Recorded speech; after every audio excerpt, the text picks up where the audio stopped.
Bom dia. Hoje eu vou falar para vocês sobre manutenção de software. Primeiro, dando um contexto geral, mundial, sobre manutenção, eu peguei algumas estatísticas, elas não estão tão atuais, mas elas dão uma noção da complexidade de manutenção, esforço envolvido em manutenção, e esses números dos anos 2000 para cá, eles só tendem a piorar, porque o volume de software desenvolvido aumentou muito, né? Então, a gente tem a primeira estatística aqui que 90% do custo total do projeto é relacionado com manutenção, 60% do esforço total relacionado com manutenção. Em 93, ou seja, há 30 anos atrás, 70 bilhões de dólares anuais eram gastos em manutenção nos Estados Unidos. E em 2000, Somerville reporta 250 bilhões de linhas de código em manutenção. Então, se a gente olhar para as estatísticas, a gente chega à conclusão que, na verdade, o volume de software em manutenção é gigantesco. E muito provavelmente as pessoas que estão sendo formadas para trabalhar com computação têm grande chance de trabalhar de fato com manutenção de software. Bom, se a gente pega aqui ainda no cenário mundial e lê algumas estatísticas, a gente vê que somente 21% do esforço de manutenção é efetivamente relacionado com correção de defeito. O que isso quer dizer para a gente? Às vezes a gente tem a impressão de que manutenção significa corrigir bugs no software. Mas essa estatística está contando para a gente que, na verdade, não. Na verdade, a maior parte do esforço de manutenção está relacionado com atividades não relacionadas à correção de defeitos. Então, a gente tem aqui adaptação para novas regulações legais. Então, você tem um software e as leis mudam e você precisa adaptar o software, por exemplo, para recolher tributos segundo uma lei nova. Novos requisitos, né? O usuário tem novas necessidades e ele pede melhorias no software, evolução no software e manutenções que visam fazer o software ficar mais fácil de compreender, ficar mais fácil de manter. Tem a ver um pouco com requisitos não funcionais, né? Também é requisito, mas um tipo diferente de requisito que a gente vai discutir mais para frente. Se a gente olhar para o cenário brasileiro, em 2006 houve, capitaneado pelo MCT, uma entrevista a 2.500 empresas, e essa entrevista tentava perceber o quanto que as empresas investiam, no caso específico, em manutenção. Então, naquela época, a gente percebe que em torno de 25%, 20 a 25% das empresas faziam gestão de mudança e faziam gerência de configuração, isso no contexto brasileiro. É um número muito baixo, é óbvio que esse número cresceu muito de lá para cá. 2006 é mais ou menos o momento onde o Git foi criado. O surgimento do GitHub fez com que muitas pessoas começassem de forma fácil usar a gerência de configuração, mais especificamente controle de versão, mas de qualquer forma é um número alarmante, né? A gente está falando de um horizonte de menos de 20 anos, onde a grande maioria das empresas não tinha suporte adequado para tratar a manutenção de software. E aqui uma definição para a gente formalizar um pouco mais o que é manutenção. Então, segundo essa definição, manutenção é o processo de modificar um sistema de software ou componente depois da entrega, corrigir falhas, melhorar desempenho, outros atributos ou adaptar mudanças no ambiente. Então, aqui ela abraça um conjunto amplo de modificações em cima do software. Um ponto importante aqui é que a manutenção ela ocorre depois da entrega, né? Está frisado aqui em vermelho, ali no meio. Esse depois da entrega, ele é relevante porque tudo que eu estou fazendo antes de entregar, eu estou fazendo desenvolvimento. E, do ponto de vista contratual, as cláusulas referentes à manutenção não são válidas. No momento que eu entreguei o software, eu passo a responder, eventualmente, por SLAs de manutenção ou outras cláusulas contratuais relacionadas à manutenção. Se a gente pegar um cenário meio clássico de desenvolvimento, onde eu tenho primeiro todo o desenvolvimento, depois eu tenho o release e o software entra em manutenção, eu fico com uma divisão bastante óbvia, bastante clara de onde inicia a manutenção, já que a release é única, tudo que vem antes é desenvolvimento, tudo que vem depois é manutenção. A verdade é que hoje em dia se trabalha com releases curtas. Então a release acontece, em especial em métodos ágeis, a release acontece muito cedo, com um subconjunto pequeno das funcionalidades totais do software. E essa release vai sendo incrementada em releases futuras. Então, perde-se um pouco a clareza do limite do desenvolvimento de manutenção. Eu tentei botar uma figura mostrando um pouco isso, né? Aqui eu tenho um desenvolvimento, tem uma primeira release, o que foi liberado nessa release entrou em manutenção. mas eu tenho desenvolvimento acontecendo em paralelo para uma próxima release, que vai entrar em manutenção e vai ter desenvolvimento acontecendo em paralelo. Então, o que está em manutenção é o que efetivamente foi entregue. O que ainda está sendo feito para uma próxima release não é considerado manutenção. Se a gente pensar do ponto de vista de gerência de configuração, que a gente viu em aula anterior, aqui é um cenário típico onde se usa ramos, né? Então, eu vou ter um ramo específico para esse desenvolvimento pós-release, visando a próxima release, e eu vou ter um outro ramo visando estabilizar e dar manutenção em cima da release anterior. Então, para a gente ter uma noção mais formal e mais ampla sobre os tipos de manutenção, eu trouxe essa estrutura em árvore aqui. Então, manutenção ela pode ser dividida em dois subtipos principais, correção e evolução. Então, eu tenho manutenções corretivas e evolutivas. Se eu olhar para a esquerda, eu tenho três tipos de manutenção corretiva. Eu tenho emergencial, corretiva e preventiva. A manutenção emergencial é uma manutenção que visa rapidamente colocar o sistema em estado de uso, só que ela é feita de uma forma superficial. De modo geral, você precisa abrir uma manutenção corretiva posterior para conseguir incorporar essa manutenção emergencial. A gente também discutiu sobre isso na aula de gerência de configuração. Né? É muito comum se usar ramos para lidar com manutenção emergencial. Então, se eu preciso urgentemente entregar uma nova versão, eu faço isso num ramo separado, entrego essa versão, abro um ticket de manutenção corretiva, ela vai passar por todo o processo de manutenção corretiva, em sendo aceito, aquela alteração que foi feita emergencialmente vai ser adaptada e incorporada. Em sendo recusado, aquele ramo vai ser descartado. A manutenção corretiva, que é a do meio aqui, ela é uma manutenção reativa. Então, alguém se deparou com um defeito no software, né? Ele percebeu o efeito desse defeito, que é um erro acontecendo na execução do software, e ele abre um pedido de manutenção para esse software, visando que esse erro seja sanado através da correção do defeito. Essa manutenção, então, está sendo reativa porque houve um efeito negativo no software que motivou a criação dessa manutenção. O objetivo dela é fazer com que o requisito volte a funcionar de forma adequada. A manutenção preventiva é um pouco diferente. Aqui não chegou a acontecer um erro no software, mas existe um erro latente que em algum momento vai ser manifestado. Então, essa manutenção acontece antes da ocorrência do erro e, de certa forma, ela está tendo um papel proativo, né? Então, ela está sendo feita para que o usuário não se depare com aquele erro. O exemplo clássico de manutenção preventiva foi o bug do milênio, onde a troca de calendário de 1999 para 2000 faria com que sistemas que usavam só 2 dígitos para data, só os 2 últimos dígitos, eles passassem a ter um comportamento equivocado, porque o ano anterior era maior do que o ano atual, né? 99 é maior do que 00. Então, isso poderia gerar um conjunto amplo de erros na execução do sistema, em especial sistemas bancários, sistemas que trabalham muito com data. Isso poderia ser crítico. Então, durante a década de 90, várias empresas iniciaram um processo de manutenção preventiva. Nota que ninguém tinha sido afetado por esse potencial erro, né? Mas todos sabiam que isso poderia acontecer. A manutenção foi feita antes, de forma a que, na virada do milênio, o bug efetivamente não aparecesse.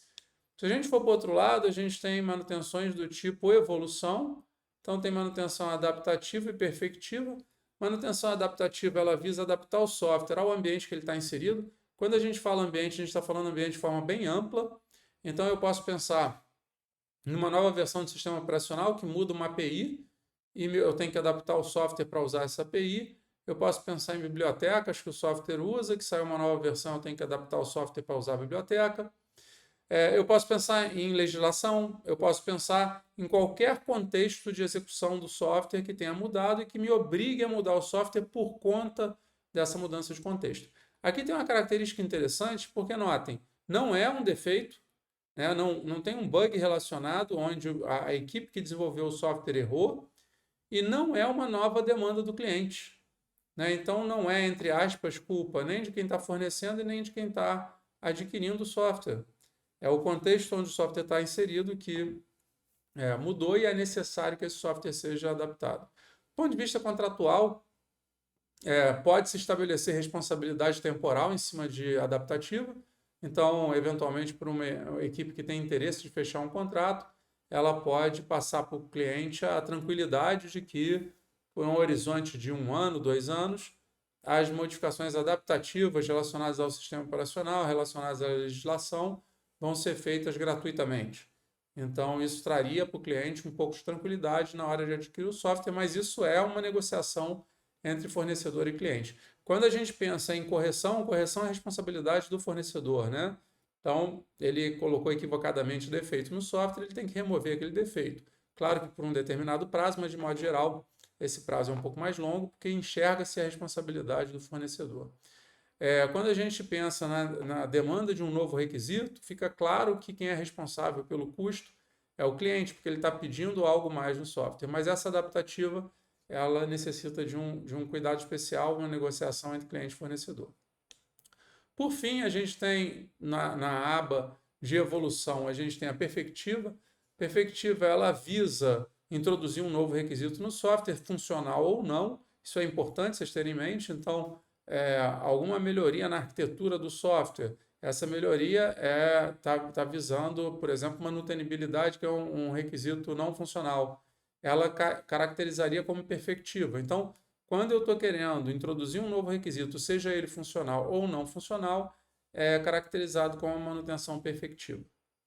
Isso que eu falei para vocês está detalhado nesses slides aqui, textualmente, e ajuda vocês na hora de estudar, relembrar ponto a ponto o que está sendo discutido. Então, é basicamente o que eu discuti naquele slide que tinha o diagrama. Bom, e aí vem conceitos importantes no contexto de manutenção. Um deles é refatoração. A refatoração, pela definição do Martin Fowler, é uma mudança na estrutura interna do software visando torná-lo mais fácil de entender ou modificar sem alterar o comportamento externo. Aqui tem uma característica interessante porque eu estou mudando o software, mas o comportamento dele continua o mesmo. Então, na verdade, eu estou querendo mexer na estrutura. Eu estou querendo fazer com que o código do software fique mais fácil de ser compreendido, mais fácil de ser modificado, melhorar esse código, mais fácil de ser lido, mas sem mudar o comportamento, né? Então, essa é a definição formal de refatoração. Basicamente, quando a gente está desenvolvendo software, a gente acaba tomando decisões que não são as ideais, que a gente está chamando aqui de dívida técnica. Então, é uma gambiarra que é feita, é um código duplicado, é um acoplamento mais alto do que deveria, é uma coesão baixa numa classe. É muito complicado e é perigoso quando isso acontece de forma acidental. Ou seja, o desenvolvedor não tem a percepção que ele está fazendo isso. Então, isso é bastante nocivo, né? Isso é eventualmente uma falha de formação do desenvolvedor, a capacidade técnica baixa do desenvolvedor faz com que ele programe de forma equivocada, ele introduza um conjunto de dívidas técnicas involuntárias no software. Por outro lado, há situações onde dívidas técnicas são adquiridas de forma voluntária, de forma proposital, não é acidental. Né? Eu estou perto de um deadline, eu preciso entregar esse software, eu tenho que tomar uma determinada decisão. Eu sei que a arquitetura ideal seria uma, mas aquela arquitetura ideal não é viável, seja por questões de prazo, seja por questões de custo. Então eu preciso partir para uma solução subótima que vai trazer algum tipo de dívida, mas eu vou conseguir fazer essa entrega no prazo e no custo que eu preciso. Então é importante ter essa clareza quando eu estou adquirindo uma dívida técnica, de que em algum momento possivelmente eu vou ter que pagar essa dívida. E a gente pode encarar a refatoração como uma forma de pagamento dessa dívida. Então, na refatoração, eu pego aquela gambiarra que foi feita e eu reestruturo, né, uma situação que eu vou usar como exemplo aqui. É uma situação que claramente a solução seria polimorfismo em programação orientada a objetos. Então, eu tenho uma determinada classe, eu tenho 5 classes que herdam naquela de cima e elas têm o mesmo comportamento, mas elas têm o mesmo método, mas com comportamentos diferentes. Então, o polimorfismo seria o mais indicado. Ao invés de eu fazer essa estrutura, eu faço um if aninhado na classe de cima e um atributo que representa tipo para tomar a decisão de como executar o comportamento daquele método. Né? Então, claramente, eu estou tomando uma decisão subótima. Por alguma razão, eu posso ter optado por aquilo, mas em algum momento, possivelmente, eu vou refatorar esse código para fazer com que ele volte à situação ideal né, e eu esteja, de certa forma, pagando essa dívida técnica que eu adquiri anteriormente.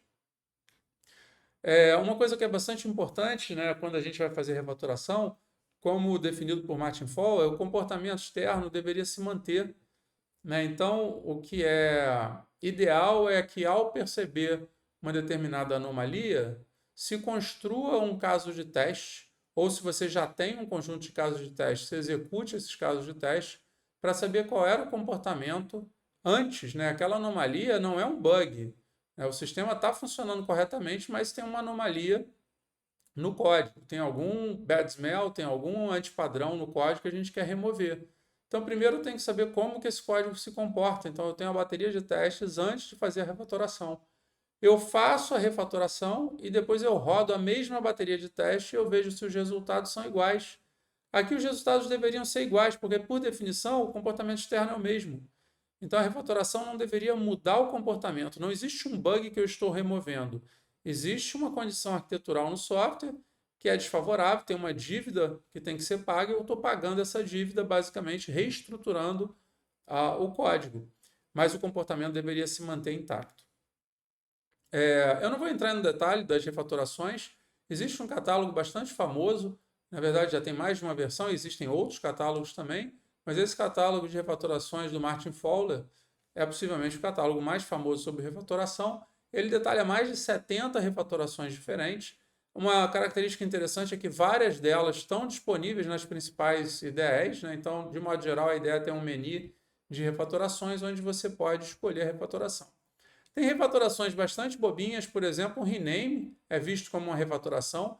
Quando eu renomeio um método, a pessoa mais ingênua pode imaginar que, poxa, eu poderia ir direto no método e trocar o nome dele. Mas o problema é que existem outras classes, várias outras classes, fazendo chamada àquele método. Então, ao trocar o nome da definição do método, eu deveria revisitar todas as classes que fazem chamada àquele método e trocar a chamada também, porque senão o código não vai compilar. Aquela mudança vai ser parcial.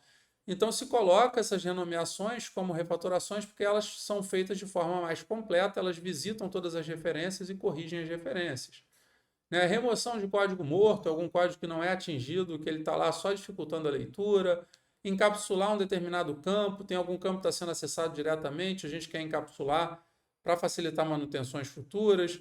Mover um método, mover um campo, por exemplo, tem uma anomalia chamada Feature Envy, onde uma classe, ela, de certa forma, inveja métodos e atributos de uma outra classe que deveriam estar nela, né? Então, ela fica acessando recorrentemente aquela outra classe. Então, para resolver isso, você move aquele atributo que está na outra classe para a classe que está chamando. De certa forma, você quebra esse acoplamento que estava ocorrendo de forma inapropriada. Extract methods é uma situação onde você tem um código eventualmente repetido em vários lugares e você quer tornar aquilo um método e fazer referência, fazer uma chamada àquele método. Então, essa refatoração automatiza esse processo. Pull-up method, push-down method e field, né? O objetivo aqui é mover na hierarquia de herança métodos e atributos. E esse último aqui que eu botei, o último dentre vários outros que eu não citei, é o Replace Conditional with Polymorphism, que é exatamente o que eu estava falando no exemplo anterior. Você tem uma situação onde você tem uma variável, um atributo de tipo, e você tem um if aninhado ou um switch case que está escolhendo o comportamento em função do tipo. Isso é uma situação clara que um polimorfismo seria mais adequado. Essa refatoração transformaria esse if aninhado em métodos em classes, em subclasses daquela classe que tinha o if aninhado. Então, refatorações são formas de vocês automatizarem modificações no software que vão manter o comportamento, mas vão melhorar o design daquele software. Outro aspecto bastante importante de manutenção é documentação. Documentação, eu tenho um comentário que eu acho que é importante vocês refletirem. De modo geral, e quando eu estou em sala de aula eu faço essa pergunta, né? De modo geral, as pessoas não gostam de fazer documentação. Então, a minha pergunta é: quem gosta, quem fica feliz de um dia de trabalho fazer documentação? De modo geral, pouca gente levanta a mão. E aí eu faço uma outra pergunta. Quem fica feliz ao entrar num projeto grande, de um software com mais de 1 milhão de linhas de código, ter uma documentação atualizada para ler. E aí todo mundo levanta a mão. Então, a documentação é o tipo de artefato que pouca gente gosta de fazer, mas todo mundo gostaria que ele existisse e que ele estivesse atualizado. Isso é muito importante quando a gente pensa em documentação. Tão importante que eu botei aqui um exemplo, né? Aqui eu tenho uma planta de encanamentos de um banheiro, que a gente pode encarar como sendo a documentação daquele banheiro, e aqui eu tenho uma pessoa fazendo um furo na parede do banheiro. Essa decisão do furo é muito baseada no que ele leu aqui sobre a documentação dos tubos do banheiro, porque ele não quer furar um tubo desses, né? Então ele lê a documentação para ele tomar uma decisão mais acertada. O problema é que, invariavelmente, essa documentação está desatualizada. Se essa casa passou por uma reforma, o que está sendo mostrado na documentação não reflete a situação real da casa. Então, a pessoa vai ler a documentação e, mesmo assim, vai cometer um erro e vai acabar furando o tubo. Essa situação é muito recorrente em software.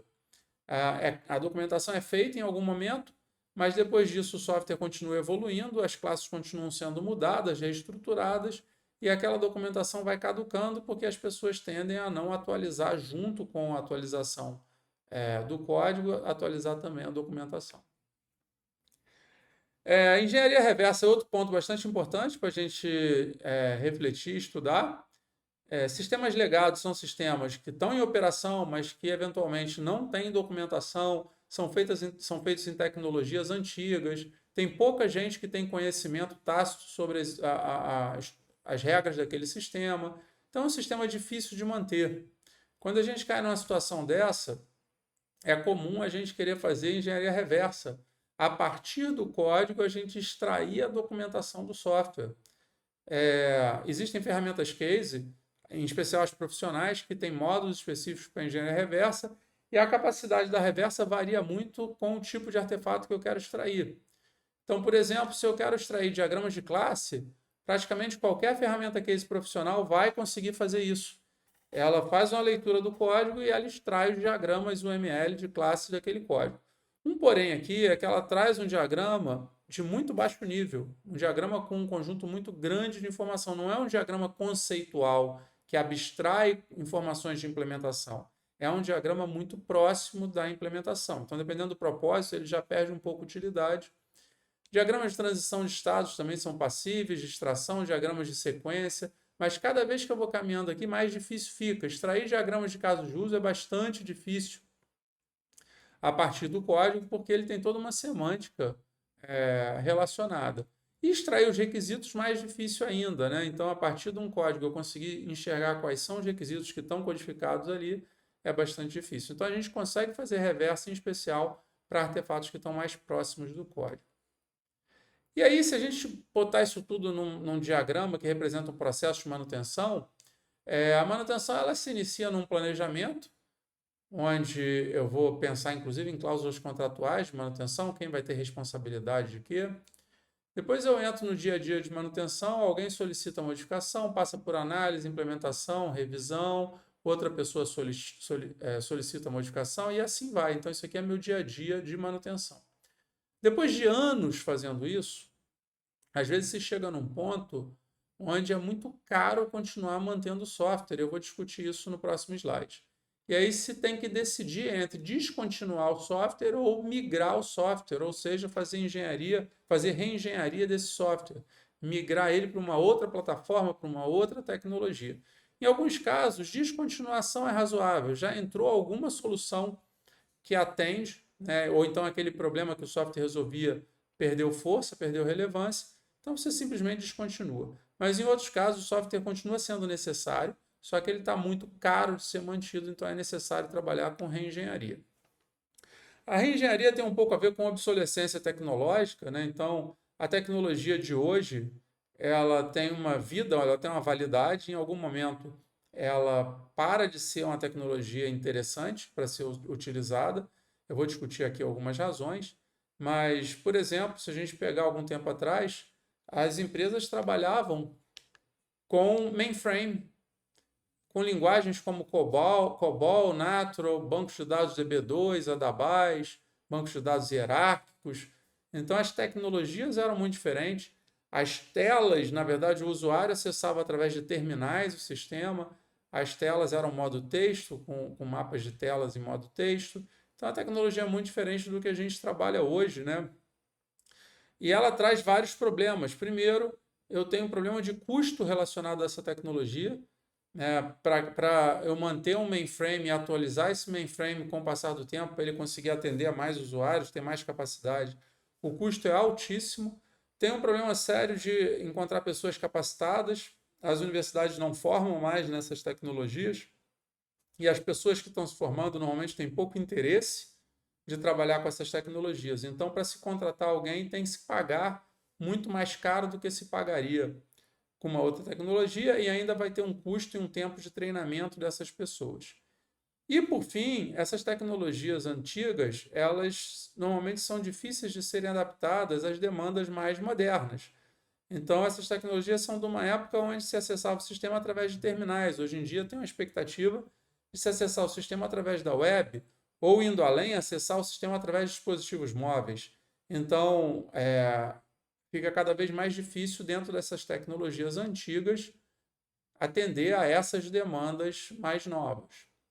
Isso aqui implica em uma migração tecnológica, onde se muda o hardware, eu saio de mainframe e eu passo a trabalhar com clusters de PC, onde se muda o software, eu troco as linguagens de programação, eu troco os paradigmas de programação, eu troco os esquemas de persistência. Então, há uma mudança ampla, os modelos de persistência mudam, uma mudança ampla em software. E eu preciso treinar as pessoas, porque as pessoas que trabalhavam e estavam acostumadas com software nessa versão antiga, elas vão ter que se adaptar a essa nova versão. Então, esse processo onde a gente faz uma alteração, um sistema escrito em COBOL vai ser reescrito em Java, a gente chama de reengenharia. E aqui eu trouxe um processinho básico de reengenharia para compartilhar com vocês.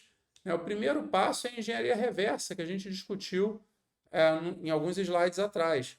Isso quando não há documentação atualizada. Mas a verdade é que raramente um sistema que vai passar por um processo de reengenharia tem documentação atualizada. Então, esse passo de engenharia reversa, apesar de ser opcional, ele acaba acontecendo na grande maioria das vezes. Depois, engenharia adiante na nova tecnologia, ou seja, o software vai ser reescrito nessa nova tecnologia. Depois é necessário fazer a migração dos dados. Esses dados estão guardados num banco de dados que eventualmente segue um modelo diferente e esses dados precisam ser migrados para um novo banco de dados que o novo sistema vai utilizar. E, por fim, é necessário fazer uma homologação. Eu vou ter ambos os sistemas rodando em paralelo para a gente conseguir validar se de fato essa reengenharia ocorreu de forma correta, se alguma funcionalidade não foi reescrita de forma equivocada. Se a gente olhar para a automação, tem algumas ferramentas que trabalham com o passo 1 e passo 2 acima, ou seja, fazer a reversa seguida da engenharia adiante na nova tecnologia. A gente chama isso de round trip engineering, onde a gente parte do código, vai para modelos, vai para documentação e volta para código. Nesse caso específico, a gente está voltando para código numa outra tecnologia, né? Então, isso aqui aceleraria esses primeiros dois passos com um preço, né? Toda mágica ela traz um preço embutido. O preço aqui é que, de modo geral, as tecnologias que automatizam geração de código, elas não escrevem um código com alta legibilidade. Então, a gente acabaria conseguindo fazer de forma automática, parte pelo menos, dessa reengenharia, mas esse código gerado seria um código difícil de manter, que nos obrigaria a revisitar aquele slide sobre refatoração. A gente ia precisar depois melhorar esse código para que a manutenção se desse de forma mais suave. Então, a decisão em automatizar a reengenharia ou executar manual, ela se dá por conta da qualidade do resultado dessa automação, que pode trazer mais retrabalho pela frente. Então, era isso que eu queria trazer para vocês, um panorama sobre manutenção de software. Aqui eu botei um conjunto de referências, caso vocês queiram aprofundar um pouco mais nesse assunto. Muito obrigado e até a nosso próximo encontro.